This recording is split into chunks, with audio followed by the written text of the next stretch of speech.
നമസ്കാരം. റാഫ്റ്റോ ക്രിക്കറ്റിലേക്ക് അവർക്കും സ്വാഗതം. CSK ഇരിഞ്ഞടങ്ങി. ഒരു പ്രതീക്ഷയും ഇനി അവശേഷിക്കുന്നില്ല. തുടർച്ചയായ മൂന്നാമത്തെ സീസണിലാണ് ലീഗ് സ്റ്റേജിൽ അവർ പുറത്താകുന്നത്. 2024, 2025, 2026 ലീഗ് സ്റ്റേജിന് അപ്പുറത്തേക്ക് കടക്കാൻ പറ്റാതെ ആ പഴയ CSK എവിടെയോ പോയി മറിഞ്ഞത് ആരാധകർക്ക് വലിയ നിരാശയുണ്ടാക്കുന്നു. ഇന്നിപ്പോൾ GT നേടിയത് വമ്പൻ വിജയമാണ്.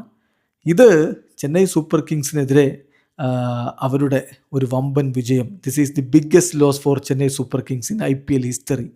ചരിത്രം കുറിച്ചിരിക്കുന്നു ഗുജറാത്ത് ടൈറ്റൻസ് എന്നർത്ഥം. ഏതായാലും നാളെ SRHും RCBയും തമ്മിലുള്ള പോരാട്ടം നടക്കുമ്പോൾ ആര് ടോപ്പ് 2 ഉറപ്പിക്കും എന്നുള്ളൊരു ചോദ്യം അവിടെ വരുന്നുണ്ട്.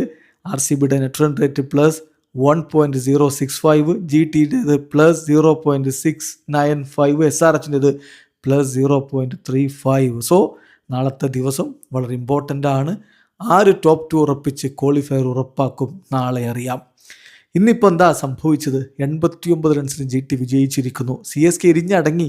13.4 ഓവറുകളിൽ 140 അവർ ഓൾ ഔട്ട് ആകുന്നു. 229 ചേസ് ചെയ്യാൻ ഇറങ്ങിയതാണ്. അവിടെ തുടക്കത്തിലെ സഞ്ജു പോയി. പക്ഷേ ഡ്യൂബെ ഇത്രയും കാലം എവിടെ എടുത്തു വെച്ചു ഇതൊക്കെ? അദ്ദേഹം ഈ സീസണിൽ മിന്നിക്കത്താൻ അവസാനം വരെ കാത്തിരിക്കേണ്ടി വന്നു. 17 പന്തുകൾ 4 4ഉം 4 6ഉം അടക്കം അദ്ദേഹത്തിൻ്റെ വക 47 റണ്ണ് വന്നിടത്ത് കമ്പോജ് 8 പന്തിൽ നിന്ന് 19 റണ്ണ് അടിച്ചിടത്ത് കുറച്ച് റണ്ണങ്ങ് കയറി എന്ന് മാത്രം. പക്ഷേ 89 റൺസിൻ്റെ കനത്ത പരാജയം അവർക്ക് ഏറ്റുവാങ്ങേണ്ടി വന്നു.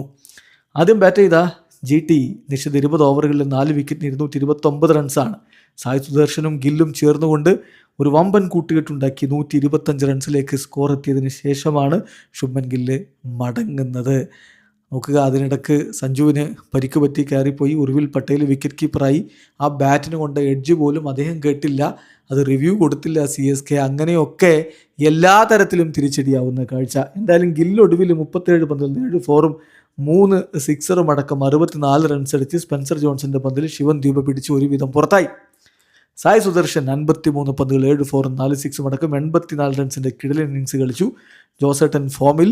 അതേസമയം തെവാട്ടിയെ ഡെക്കായിട്ട് പോയി. ജോസേട്ടൻ 27 പന്തുകൾ 5 4ഉം 4 6ഉം അടക്കം 57 റൺസ് അടിച്ച് പുറത്താകാതെ നിന്നു. വാഷിംഗ്ടൺ സുന്ദർ 7 റൺസാണ് അടിച്ചത്. ഏതായാലും തകർപ്പൻ സ്കോർ 229. ചേസ് ചെയ്യണമെങ്കിൽ മികച്ചൊരു തുടക്കം CSKക്ക് ലഭിക്കേണ്ടിയിരുന്നു. എന്നാൽ മികച്ച തുടക്കം ലഭിച്ചത് നേരെ തിരിച്ചാണ്. ആദ്യ പന്തിൽ തന്നെ സഞ്ജു സാംസണിനെ മടക്കി വിട്ടുകൊണ്ട് സിറാജ് പ്രഹരമേൽപ്പിച്ചു CSKക്ക്. ഗോൾഡൻ ഡെക്കായിട്ട് സഞ്ജു പുറത്ത്.